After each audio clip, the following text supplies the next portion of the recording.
अस्सलाम वालेकुम नाज़रीन, इमरान याकूब खान साहब के साथ व्यू पॉइंट से मैं हूं ज़ैनब जतोई। नाज़रीन, प्रोग्राम के आगाज़ में बात करेंगे आयतुल्लाह ख़ामनाई की शहादत के बाद इस वक्त ईरान के अंदर सोग का समा है और ईरानियंस की जानिब से कहा जा रहा है कि अब जवाब जो है दिया जाएगा। और कुछ ये भी ख़बरें सामने आ रही हैं कि ईरान जो है एक बहुत बड़ा हमला करने वाला है इसराइल पर। और इस हवाले से हम प्रोग्राम में बात करेंगे और जानने की कोशिश करेंगे कि ईरान की जानिब से जो जवाबी कार्रवाइयाँ की जा रही हैं, क्या ये जवाबी कार्रवाइयाँ इसराइल और अमरीका को लगाम डाल सकती हैं। इस मामले पर बात करेंगे और साथ ही साथ ये जानने की कोशिश करेंगे कि आयतुल्लाह ख़ामनाई का जो जिस तरह से टारगेट किया गया अमरीका की जानिब से, वो किस तरह से किया गया और किस तरह से ईरानी क़यादत को निशाना बनाया गया, ये तमाम तर मालूमात कौन देता रहा। इस सारे मामले पर भी हम कोशिश करेंगे कि ये जानने की कोशिश करें कि क्या अब आगे मामला तो बनते हुए नज़र आ रहे हैं।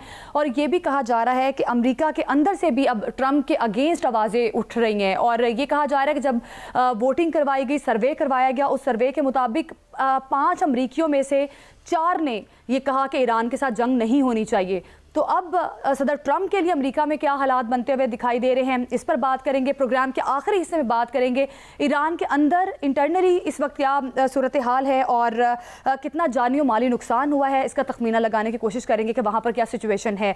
सबसे पहले हम बात करेंगे ईरानी लीडर की शहादत के बाद इस वक्त ईरान की जानिब से जवाबी कार्रवाइयाँ की जा रही हैं। ईरान के ऑपरेशन फतह खैबर और ऑपरेशन वादा सादिक 4 के बारे में जो मालूमात हमें सामने आई हैं, क्या ये ऑपरेशन जो किए जा रहे हैं ये इनफ हैं, इस सारे मामले पर बात करते हैं। Air marshal retired Arshad Malik दिफाई तज्जियाकार हमारे साथ मौजूद हैं। अरशद मलिक साहब, बहुत शुक्रिया आपके वक्त का। जो सिचुएशन अब बन चुकी है और जिस तरह से ईरान के अंदर अब गम गुस्से का इजहार किया जा रहा है, और ये ऑपरेशन फतह खैबर, ऑपरेशन वादा सादिक के बारे में आप क्या कहेंगे? ये ऑपरेशन कितने कामयाब रहे और आगे क्या होने जा रहा है, क्या लगता है आपको? बिस्मिल्लाहिर्रहमानिर्रहीम। सबसे पहले बेटा आपका बहुत शुक्रिया मुझे दावत देने का। देखें, ये तारीखी एतबार से एक बहुत ज़मीर जगाने का वक्त आ चुका है। ये इंसानी ज़मीर के ऊपर दस्तक दी जा रही है, और न सिर्फ इंसानी ज़मीर पे बल्कि मैं तो ये कहूँगा कि मुस्लिम उम्मा के लिए भी जागने का वक्त है। देखिए, माह सियाम में किसी की शहादत होना हमारे मज़हब के लिहाज से तो ये रहमत और मग़फ़िरत का महीना है। लेकिन उसके बाद जो आप देखते हैं कि कई 100 बच्चों की शहादतें स्कूल में, जो बेचारे मासूम बच्चे पढ़ने के लिए गए थे, जब उनकी लाशें उठती हैं तो क्या अलमिया होगा और क्या जज्बात होंगे। तो सबसे पहले तो हमारे जज्बात, हमारी दुआएं उन लोगों के लिए हैं जिन्होंने अल्लाह की राह में, जिन पे मासूम लोगों पे ये जिनको कुर्बानियाँ देनी पड़ी। दूसरा बेटा, मंजरनामा जो है दुनिया का, वो इंतहाई तारीख दिखाई दे रहा है। ये इस तरफ इस बात की गमाजी कर रहा है कि आज तारीख का असूल बेरहम है, आलमी कवानीन बेरहम है, आलमी कवानीन कमज़ोर है। आपने फरमाया बेटा कि अमेरिका में हर चौथा आदमी जो है वो जंग का हामी नहीं है, बट क्या यही वो अमेरिका नहीं है जहाँ पे हज़ारों लाखों लोग निकले गजा के मुसलमानों की हिफाजत के लिए? तो क्या हुआ? क्या यही वो लोग नहीं है जब इराक के ऊपर झूठी मैस ऑफ डिस्ट्रक्शन लाई गई? तो क्या ये वही लोग नहीं थे जिन्होंने लीबिया के खिलाफ भी आवाज उठाई? बेटा, देखने की बात यह है कि ये जो वर्ल्ड ऑर्डर इस वक्त चल रहा है, उस वक्त जो सहूनी सोच है, जो इस्तेमाराती सोच है, वो क्या देख रही है? इराक, लीबिया, यमन, लेबनान, शाम, गजा, और अब ईरान की बारी आ चुकी है। आइंदा खुदा न खास्ता जो मगरबी मुफक्करीन है, जो इस्लामी मुफक्करीन है, वो पहले भी अंदेशा जाहिर कर चुके हैं और अभी भी अंदेशा यही है कि इसके बाद भी कुछ और मुल्कों की बारी। एयर मार्शल साहब, गुजारिश ये है कि ईरान ने जिस तरह से अब ऑपरेशन फतह खैबर शुरू किया है, और ये भी खबरें आ रही हैं, अरब मीडिया का ये कहना है कि तल अबीब में इसराइली वजारत दिफा की इमारत पर ईरान ने हमला किया है और जिसके नतीजे में कुछ हलाकतें भी हुई हैं। यह भी कहा जा रहा है कि इसराइली क़यादत भी वहाँ पे कोई जो है वो भी हमले की जद में आई है। तो आप क्या समझते हैं कि एक तो ये फरमाइएगा कि आपके पास इस हवाले से क्या इतलात है, और दूसरा ये कि जो हाइपरसोनिक मिसाइल का एक नया वो सिलसिला शुरू करने जा रहा है ईरान, क्या आप समझते हैं कि उससे इसराइल और अमेरिका को वाकई कोई काबिल ज़िक्र नुकसान ईरान पहुँचाने में कामयाब हो जाएगा? इमरान साहब, पहला आपके जो सवाल है कि क्या किया गया, तो जो पहला रद्द अमल था वो मेरे ख्याल में उतना एग्रेसिव रद्द अमल नहीं था जिसकी अमेरिका भी तवक्को कर रहा था या इजराइल तवक्को कर रहा था। ये वही पुराने मिसाइल का स्टॉक रिपोर्टेडली इस्तेमाल किया गया, और जो आपकी ये खबर है बिल्कुल दुरुस्त खबर है। बैत शम्स एक जगह है जो बैतुल मक़दस के करीब करके है, जहाँ पे उनकी एटमी सलाहियतों की ताकत का एक सेटअप है, जहाँ पे उनके कुछ इदारे काम करते हैं। उसको कामयाबी से निशाना बनाया गया, जिसमें हलाकतें भी हुई हैं और सही तरह हलाकतों की तादाद अभी तक सामने नहीं आई।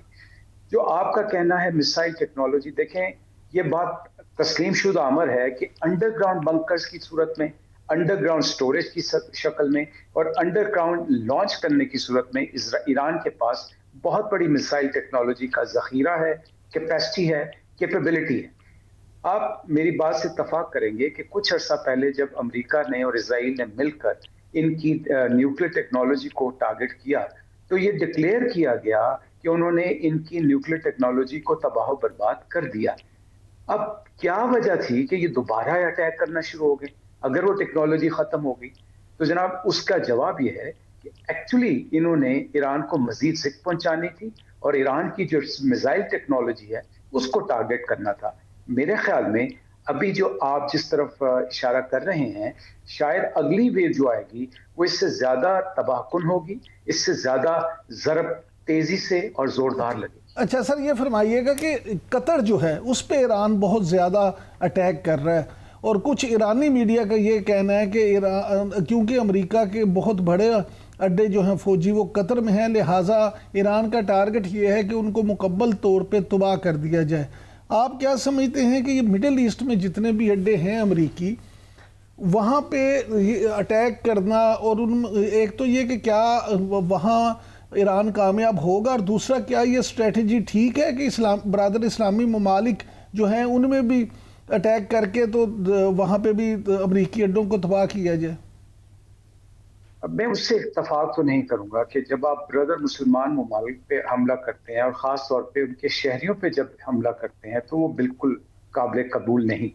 लेकिन जब आप ये भी तो देखें कि जब आप ईरान को दीवार से लगाते हैं और उसकी एक्सेस अमेरिका तक नहीं जाती, और उसकी एक्सेस जो है वो 500 से 1000 किलोमीटर के अंदर, ये 7 से 8 जगह हैं जहाँ पे अमेरिकी बहुत बड़ी तादाद में मौजूद है, और उसके अलावा इजराइल है।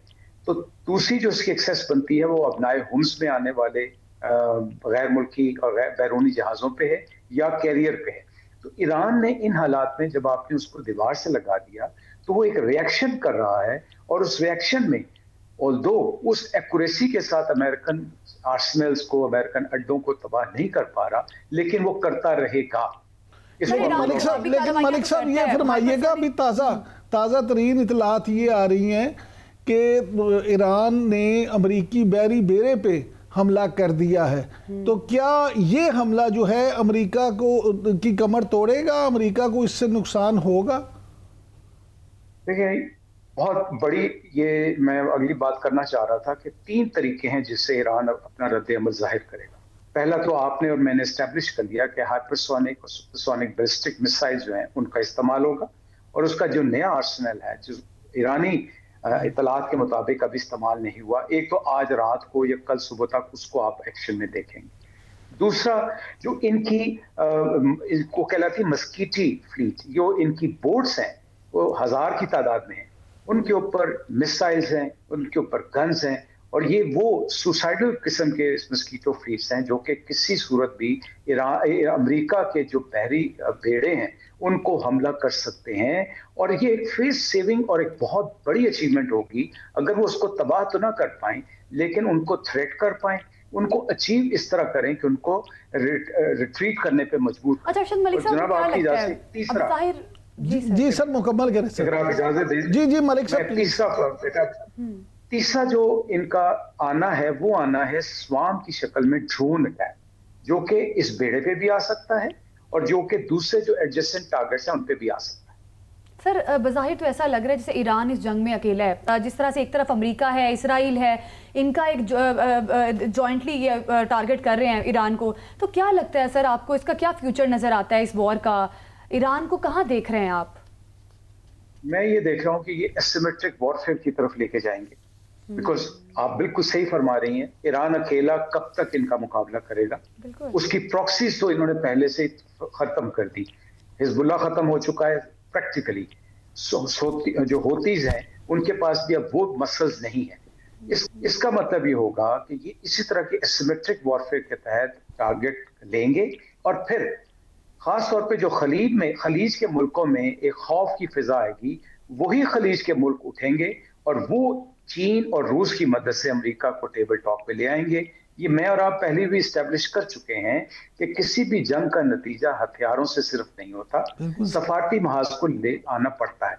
मैं ये देख रहा हूं कि अगर ये ज्यादा खिंची तो फिर सफारती महाज एक्टिव होने पड़ेंगे और खलीजी ममालिक उसमें कुलीदी किरदार अदा कर सकते हैं। अच्छा सर, ये फरमाइएगा कि पेंटागन का ये दावा आपको कितना दुरुस्त महसूस होता है कि ईरान की जानिब से जवाबी कार्रवाई में अभी तक अमेरिका का कोई नुकसान नहीं हुआ?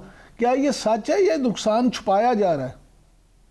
देखिए, ये तो जंग के तरीके होते हैं, साइबर वॉरफेयर होती हैं, छुपाया जाता है। बिकॉज जो बहरीन में और जो कतर में अभी तक कई 100 मिसाइल फायर हो चुके हैं, कुछ शहरी आबादी पे भी गिरे बट कुछ मिलिट्री टारगेट्स पे गिरे हैं।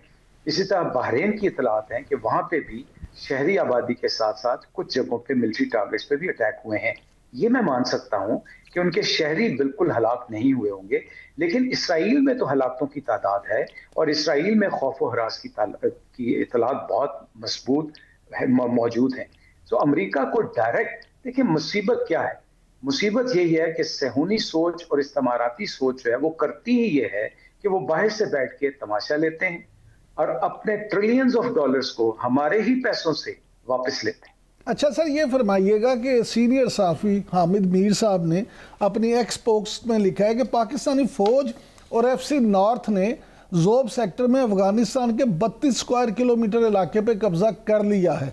अफ़गानिस्तान की तरफ से पाकिस्तान की बॉर्डर चेक पोस्टों पर हमले ना होते तो पाकिस्तानी फ़ौज भी अफ़गानिस्तान में दाखिल ना होती। क्या आप इसकी तस्दीक कर सकते हैं? क्या वाकई ऐसा है? मैं बिल्कुल तस्दीक करता हूं कि अगर खुदा उनकी तरफ से ये शरारतें ना होती तो हमारी तरफ से 100% रिस्ट्रेंट था, 2 वजहों से। एक, अभी भी हम उनको टाइम और लीवरेज दे रहे हैं। दूसरा, हमारे मुल्क में अभी भी ये सोच है कि माह सियाम का एहतराम किया जाए, लेकिन जब आपके बच्चे, आपके जो फौजी हैं, अगर उनकी लाशें हमारे ऊपर ये गिरती रहेंगी तो फिर हमें ये एक्शन करना पड़ा। और ये हामिद मीर साहब की बात में सदाकत है। सिर्फ यही नहीं, हमने उनकी काफी हद तक कमर तोड़ के रख दी और फिर हमने अभी भी होल्ड किया हुआ है।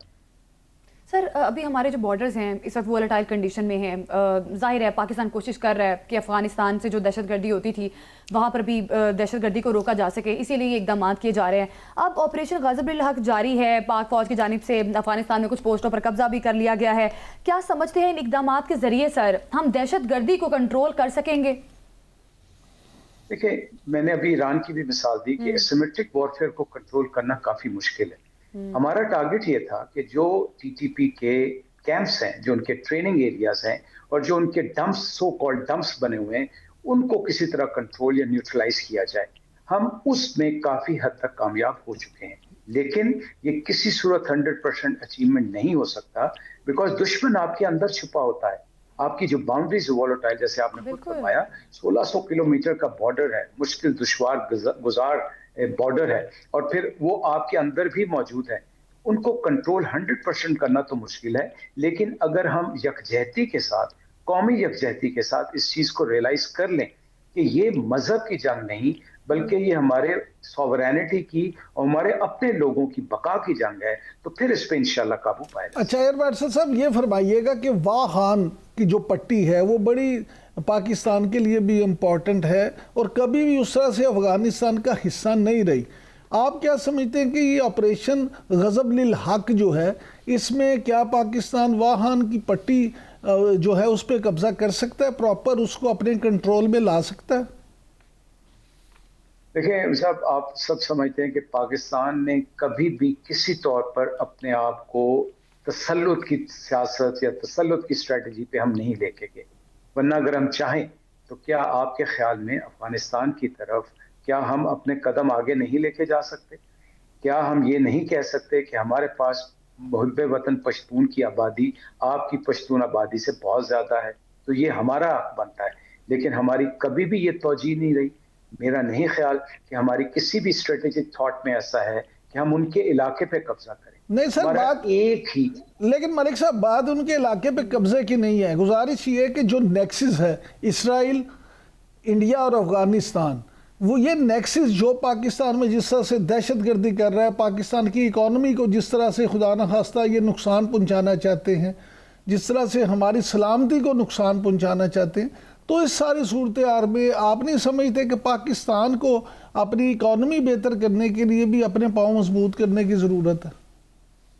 हर सूरत है, हमें हर सूरत मजबूत करने पड़ेंगे और करने चाहिए, लेकिन बजाय तसल्लुत के, बजाय कब्जे वाली के, इसके और तरीके हैं। इसमें इंटेलिजेंस नेटवर्क आपका स्ट्रेंथन होना चाहिए, आपकी लोकल ओरिएंटेशन, लोकल लोगों के साथ आपकी इंटरेक्शन बढ़नी चाहिए, उन लोगों को रियलाइज कराना चाहिए, और सवाबत के साथ कि देखें ये जो एक ख़ास किस्म का इस्लाम फैलाया जा रहा है और एक मखसूस इलाके में फैलाया जा रहा है, ये वो इस्लाम या वो पकार नहीं है इस इलाके की या इस इलाके के लोगों की। तो मेरे ख्याल में पाकिस्तान की हमेशा से स्ट्रेटेजी ये रही है, with conviction, first restrain, if not then control, and thereafter facilitate and rehab the people. Sir, इस वक्त ना दो किस्म की आरा सामने आ रही हैं। कुछ ये भी कहा जा रहा है मुबसरीन की जानिब से, तज्जियाकारों की जानिब से, कि शायद अफगानिस्तान के साथ हम बातचीत के ज़रिए ज़्यादा मौसर रास्ता निकाल सकते थे। आपको क्या लगता है सर, आपकी क्या राय है? क्या एक यही वाहिद रास्ता है? हमारे पास जंग का ऑप्शन ही था। और एक और मेरा छोटा सा सवाल इसके साथ आप लिंक कर लें सर, ईरान के मामले पर आप क्या समझते हैं, पाकिस्तान को क्या रोल प्ले करना चाहिए? देखिए बेटा, दो बातें बड़ी क्लियर हैं। जब आप किसी मजहब को इसमें लेके आते हैं तो लोग मजहबी लिहाज से मिसलीड हो जाते हैं और वो ये समझते हैं कि शायद ये मजहब की जंग है जो कि हमारी मगरबी सरहद पे हो रही है, जबकि हकीकत ये है कि वो एक स्पेसिफिक किस्म की प्रॉक्सी वॉर है जो प्रॉम्प्ट होके की। आपने हमारे वजीर खारजा साहब का बयान सुना होगा जिसमें उन्होंने कहा कि एक बहुत जिम्मेदार शख्सियत ने उनसे पैसे मांगे और वो पैसे देने को तैयार थे, लेकिन गारंटीज देने को तैयार नहीं थे। अब ये जो रजीम उस वक्त मुसल्लत हुई है, उस रजीम की सर्वाइवल का मसला ये है कि they can not engage GTP, because if they engage and utilize GTP, वो दाइश के साथ जाके मिल जाएंगे। जब वो दाइश से मिलेंगे तो ये रजीम टूटती है।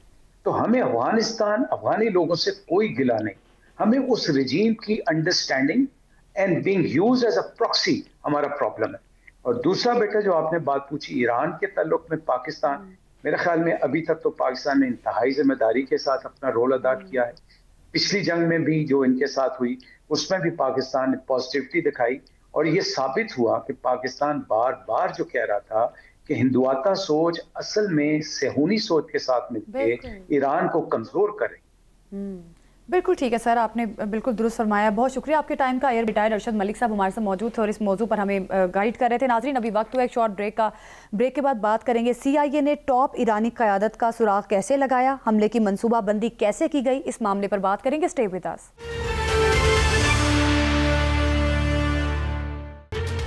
Welcome back. नाज़रीन, सुप्रीम लीडर की शहादत के बाद अब ये खबरें भी सामने आ रही हैं कि उनकी खुफिया लोकेशन को किस तरह से टारगेट किया गया। हमने देखा कि ईरान के अंदर जब मुजाहरे हुए तो उसमें मुसाद और CIA के एजेंट शामिल होने के हवाले से भी खबरें मौसूल होती रहीं।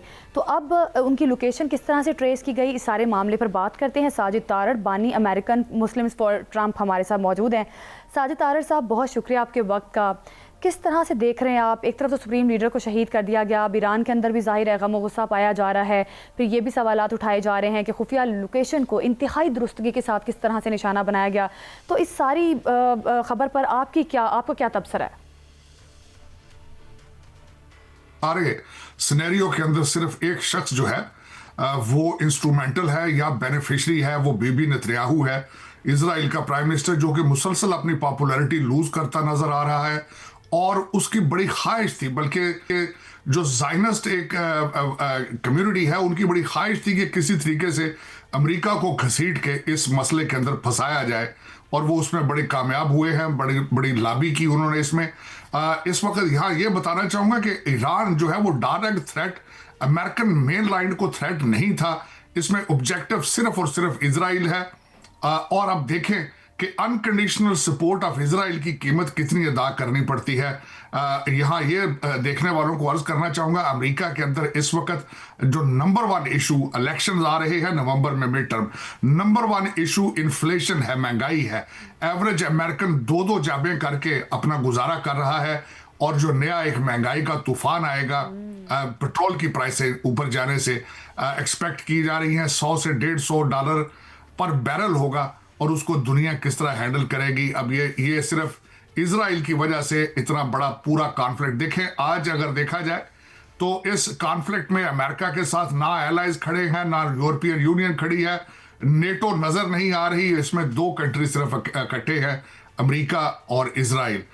इसमें आज आप देख लें, मैं बल्कि इसको यहां तक कहूंगा कि ये दुनिया की तीसरी वर्ल्ड वॉर है, शुरू हो चुकी है, क्योंकि आप देखें कि कितने कंट्रीज खलीज के अंदर, सऊदी अरेबिया और दूसरे कंट्रीज इसकी लपेट में आ चुके हैं, बिल्डिंगें जल रही हैं, और इसमें आप देख लें जिस तरीके से ह्यूमन सफरिंग बिलखसूस, जिस तरीके से नहाते लोग जो हैं वो अपनी जानों की कुर्बानियां दे रहे हैं। आप दूसरी तरफ आते हैं, आज न्यूयॉर्क टाइम्स के अंदर एक बड़ा आर्टिकल आया है कि जिसमें उन्होंने बताया कि किस तरीके से CIA ने खामनाई जो लीडर हैं, रहबर हैं, उनको किस तरीके से उनकी लोकेशन को ट्रेस किया, किस तरीके से उनके फैमिली के सेल फोन जो है, मोबाइल, उनको वो ट्रेस करते रहे, और फिर जब उन्हें पता था इस बात का, और बिलखसूस ईरानी इसलिए भी निगलेक्ट करते रहे कि हमले का दिन जो था हफ्ता था, और उस दिन यहूदी जो हैं, ज्यूइश लोग, वो सैबत मनाते हैं, ना लोहे को टच करते हैं, ना कोई और दूसरा काम करते हैं, लेकिन उन्होंने अपने ज्यूइश ट्रेडिशंस को साइड पे रख के हमला किया। 30 बम जो हैं वो फेंके गए उनके बंकर के ऊपर, और अपना टारगेट उन्होंने अचीव किया।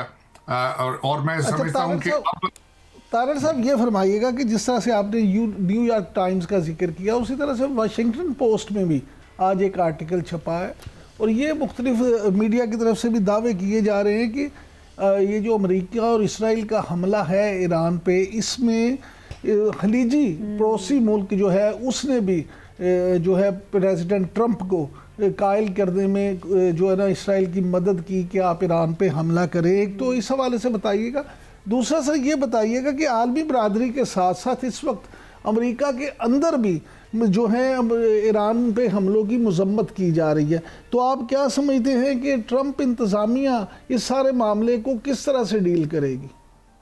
इमरान साहब, सबसे पहले तो अर्ज ये करना चाहूंगा, अमेरिका के अंदर पहले ही कश्मकश चल रही थी पावर हैंडलिंग के बारे में। जो इस वक्त हुकूमत के पिलर्स थे, जिस तरह जुडिशरी और कांग्रेस है, वो दोनों अगर देखा जाए तो वो प्रेसिडेंट ट्रंप से नाराज थे। यहां पे ये अर्ज करना चाहूंगा, जब वेनेजुएला में अटैक किया गया तो उसके बारे में जब कांग्रेस के अंदर इस पे बातचीत हुई तो 5 से ज्यादा रिपब्लिकन सेनेटर जो थे वो रिपब्लिकन पार्टी को छोड़ के डेमोक्रेट पार्टी की साइड पे चले गए थे। दूसरा अर्ज करना ये चाहूंगा कि अगले दिन जिस तरीके से टैरिफ के ऊपर सुप्रीम कोर्ट ने डिसीजन दिया, और वहां पे एक जज है, उन्होंने अपने फैसले में लिखा कि this is imperial presidency after the Nixon period, तो मैक्सिमाइज किया है प्रेसिडेंट ट्रंप ने अपनी पावर्स को। दूसरी जो गवर्नमेंट के दूसरे जो पिलर्स हैं, कांग्रेस है, उनको इत्मीनान में नहीं लिया जाता, जुडिशरी के फैसलों की रिस्पेक्ट नहीं की जाती। तो पहले भी क्राइसिस चल रहे थे अमेरिका के अंदर, और बिलखसूस आइस के हवाले से, इमिग्रेशन की इन्फोर्समेंट के हवाले से जुलूस भी थे, डेमोक्रेट पार्टी के तहफ़्फ़ुज़ात भी थे। आपने देखा होगा कि गवर्नमेंट शटडाउन हुई इमिग्रेशन की फंडिंग के ऊपर, तो इंटरनल क्राइसिस मौजूद थे। और दूसरा, जिस तरह मैं मुसलसल ये कह रहा हूं कि डोनाल्ड ट्रंप साहब को रिपब्लिकन पार्टी मुसलसल ये कहती थी कि आप इन्फ्लेशन के बारे में कुछ करें, क्योंकि नवंबर के अंदर मिड टर्म इलेक्शन आ रहे हैं, और अगर उसमें रिपब्लिकन पार्टी लूज करती है तो हमारे प्रेसिडेंट लेम डक, जो कि टर्म इस्तेमाल की जाती है, मतलब है बड़े तशवीशनाक है सदर ट्रंप के लिए। और जिस तरह से अभी आपने बात की कांग्रेस को बाईपास किया सदर ट्रंप ने, तो क्या लगता है जो इंटरनल सिचुएशन बन रही है उसके बाद सदर ट्रंप पर प्रेशर आ सकता है कि वो जंग रोक दें? देखिए, जंग जो मैं समझता हूं कि जंगें, मेरी नजर में जंगें शुरू करना आसान होती है, रोकनी मुश्किल होती है। और इस जंग के बारे में मेरा पर्सनल एनालिसिस देखें तो जंग शुरू भी बीबी नेतन्याहू की फरमाइश पर है, तो रुकवाएगा भी वही अल्टीमेटली कि जब इदाफ हासिल होंगे वो तब तक वो नहीं छोड़ेंगे। 12 दिन की पिछली जंग जो ईरान के साथ थी उसमें भी ये एक उन्होंने एक फैसला किया था, उन्होंने उस वक्त कि हमने अपने अहदाफ हासिल कर लिए हैं। अब अहदाफ क्या है? अहदाफ इस वक्त नंबर 1 अहदाफ ये है कि रजीम चेंज की जाए। अब रजीम चेंज करना आसान है, 4 मुख्तलिफ किस्म की एथनिक कम्युनिटीज वहां मौजूद हैं, बलोची स्पीकिंग है, अरबी स्पीकिंग है, पर्शियन स्पीकिंग है, और आज़रबाईजान और कुर्द भी वहां मौजूद हैं। और जो हालात पहले लिबिया और इराक के हैं, क्या वो आपने अचीव करना है? दूसरा सबसे बड़ा इशू है कि इस वक्त चाइना और रशिया खुल के सामने आ चुके हैं, बल्कि चाइना ने कहा है कि this is a red line. Venezuela का सारा तेल चाइना जाता था, ईरान का तेल भी चाइना जाता था, वो तेल के बगैर किस तरह गुजारा करेंगे? और जो वहां पे अभी गुजरगाह है जिस हरमोस उसको रोका गया, तो 80% तेल इंडिया का वहां से गुजरता है, वहां एक तूफान आएगा। तो ये सारे सर्कमस्टांसेस, ये इतना आसान नहीं है कि जंग रोक ली जाए।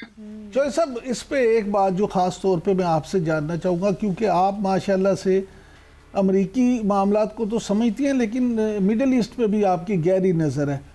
ये जो इस दफ़ा का हमला है और जिसके जवाब में ईरान ने मिडल ईस्ट के तकरीबन जितने बड़े ममालिक हैं उन सब पे हमले शुरू कर रखे हैं, सऊदी अरब से लेके बहरीन तक और फिर कुवैत से लेके यूएई तक, तो ये जो सारे, कतर भी इसमें शामिल है, ओमान भी शामिल है। तो आप क्या समझते हैं कि ये जो मामला है, इससे क्या आप नहीं समझते कि यूएई पूरा मिडल ईस्ट ख़ास तौर पर पूरा जो है वो सफ़र करेगा और मामला मज़ीद ख़राबी की तरफ जाएंगे? बिल्कुल, मैं समझता हूं ईरान के पास इस वक्त सिर्फ ये जो हमले हो रहे हैं, एक तो वो उन्होंने मुसलसल कहा है कि हम अब अमेरिका की तनसीबात के ऊपर हमले कर रहे हैं, these are not the attack on Islamic countries, number 1। दूसरा उनके पास इसलिए हमले जारी कर रखे हैं कि यही कंट्रीज चीख के कहेंगे अमेरिका से कि प्लीज जंग को रोके, this is a second option. और तीसरी, या वहां पे मिडल ईस्ट के अंदर पहले भी 2 कंट्रीज, 2 ब्लॉक बन चुके हैं, यूएई और सऊदी अरेबिया, बिल्कुल एक दूसरे के आमने सामने खड़े थे। कुछ इसके जंग के हक में थे, कुछ इस जंग के खिलाफ थे। आपने देखा होगा यमन में और हॉर्न अफ्रीका, ये दोनों कंट्रीज एक दूसरे के सामने खड़े हैं, यूएई और सऊदी अरेबिया। तो दर हकीकत डिवीजन पहले मौजूद है, एक दूसरे के साथ इख्तलाफात मौजूद हैं, और इसका भरपूर फायदा कौन उठा रहा है? इजराइल उठा रहा है कि मुसलमान एक दूसरे से लड़ेंगे। और पहले भी आपको यहाँ पे आपके देखने वालों को जरूरी है कि अब से 3-4 दिन पहले हमारे American ambassador in Israel Mike Huckabee साहब ने जो एक बिब्लिकल मैप का जिक्र किया है, जिसमें वो समझते हैं कि इजराइल का हक है कि सीरिया, इराक और उसके बाद सऊदी अरेबिया और ये सारे कंट्री, जॉर्डन, ये सारे चाहे वो ले लें तो हमें इस पे कोई एतराज नहीं है। और उसके साथ ही इतना बड़ा हमला करना, अगर डार्ट्स जोड़े जाएं तो मेरे ख्याल में एक लम्हा फिक्रिया है इमरान साहब कि जो कौमें तालीम में पीछे रह जाती हैं, जो आज भी फूंकों से कैंसर का इलाज करती हैं, जो आज भी जिन्नात पे यकीन रखती हैं कि वो आके तो कंट्रीज के हालात ठीक करें। ट्रंप ने ये हमला इसराइल की ईमा पर किया हो, लेकिन सदर ट्रंप जिस तरह से इसराइल के साथ खड़े हैं, और हमने देखा कि जनवरी के आगाज़ से ही तैयारियां शुरू कर दी गई थी, मुख्तलिफ किस्म के बयानात भी आते रहे, फिर मुज़ाकरात भी करने के 3 सेशन भी हुए, उसमें भी कोई कामयाबी नहीं मिली। तो ऐसा लगा कि सिर्फ अमेरिका टाइम बाय कर रहा है ताकि अपनी फ़ौजी तैयारी जो है वो पूरी कर ली जाए। तो अब आपको क्या लगता है कि अब इसराइल के कहने पर ही जंग रुक सकती है? अगर इसराइल कहे तो वैसे तो जंगे, अभी आप वाली बात के रोकना इतना आसान नहीं है, तो अभी आप क्या मशर के वस्ता में सूरत हाल देख रहे हैं? और ट्रंप की पोजीशन आपको क्या लगता है कि आने वाले टाइम में क्या होगी और कितनी भारी कीमत अमेरिका को चुकानी पड़ सकती है इस जंग की? नंबर 1, एक तो डोनाल्ड ट्रंप साहब दोबारा इलेक्शन नहीं लड़ पाएंगे क्योंकि वो टर्म आउट हो जाएंगे और उसका उन्हें परवाह नहीं है। दूसरी, उसमें मैं बात करना चाहूंगा कि यहूदी लॉबी एक बहुत स्ट्रॉन्ग लॉबी है, और बीबी नेतन्याहू ने बड़ी मेहनत के साथ ये सारा कुछ किया है, लॉबी कर करके, कन्विंस कर करके, मजबूर कर करके उनको।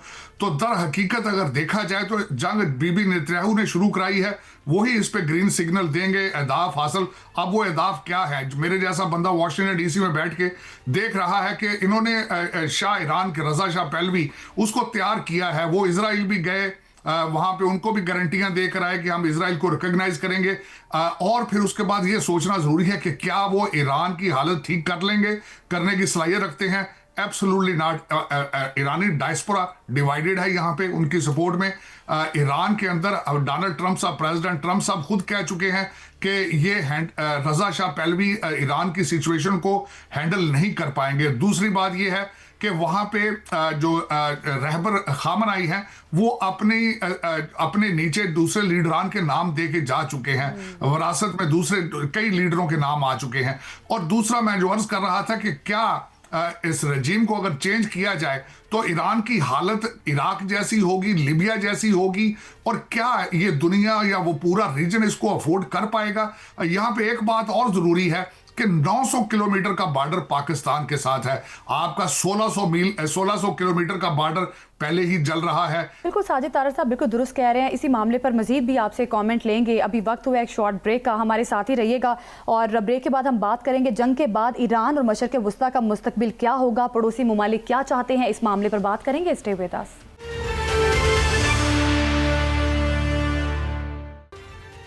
Welcome back. चौधरी साहब, यहाँ पे थोड़ी सी आपसे ये ज़रूर रादमाई लेना चाहेंगे कि देखें, आपने अभी जिक्र किया जिस तरह से कि खामनाई साहब जो हैं उनकी शहादत के बाद वो एक लिस्ट दे के गए, लेकिन ये भी खबरें हैं कि बहुत सारी जो क़यादत है वो भी उस हमले में शहीद हो चुकी है। इवन कि ईरानी सदर मसूद पेज़ेश्कियान के बारे में भी मुख्तलिफ़ तरह की इतलात हैं, कोई भी उसकी तस्दीक अभी नहीं कर रहा कि वो माशाल्लाह से ज़िंदा हैं या वो भी शहीद हो चुके हैं।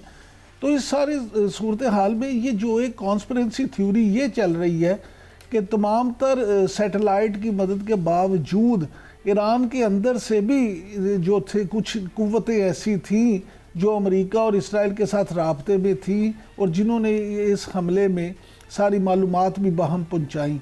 तो आप क्या समझते हैं कि इस सारी सूरत हाल में जो वो कुव्वतें हैं उनकी मदद से अमेरिका रिजीम चेंज में क्या कामयाब होगा? देखिए, मुझे लग नहीं रहा, क्योंकि इन्होंने पिछले 30 साल से ये कोशिश कर रहे हैं कि रजीम चेंज हो, अंदर से कोई दूसरा कोई नाम ऐसा आए जो इन्हें एक्सेप्टेबल हो। बल्कि यहाँ तक है कि जो रहबर हैं खामनाई साहब, उनका बच्चा, उनका लड़का अपना, उसके बारे में नाम उनका आ रहा है कि उस पे उनको बनाया जाए। अमेरिका और इजराइल ये भी चाहता था कि शायद वो बन जाए तो शायद चेंज आए, लेकिन मैं ये जो मेरा ख्याल है कि बाहर से ये जो रजा शाह पहलवी का अगर इनका आइडिया ये है कि ये बाहर से जाके सिचुएशन संभाल पाएंगे तो वो एक मुश्किल बात नजर आ रही है। वहां अंदर से ही कोई मिडिल ग्राउंड सामने आए जो दोनों पार्टीज के लिए एक्सेप्टेबल हो, तभी हालात सुधरेंगे। वरना जिस तरह आप देख रहे हैं मुसलसल हमले नॉन स्टॉप, और रमजान के दौरान मैं समझता हूं कि इसकी और पहले यहां पे अर्ज करना चाहूंगा कि पहले गाजा के अंदर भी जंग बंदी नहीं है, वहां पे भी निहत्थे मुसलमानों को जो है वो डेली बेसिस पे शहीद किया जा रहा है। तो ये एक बदतरीन इंसानियत की मिसाल है।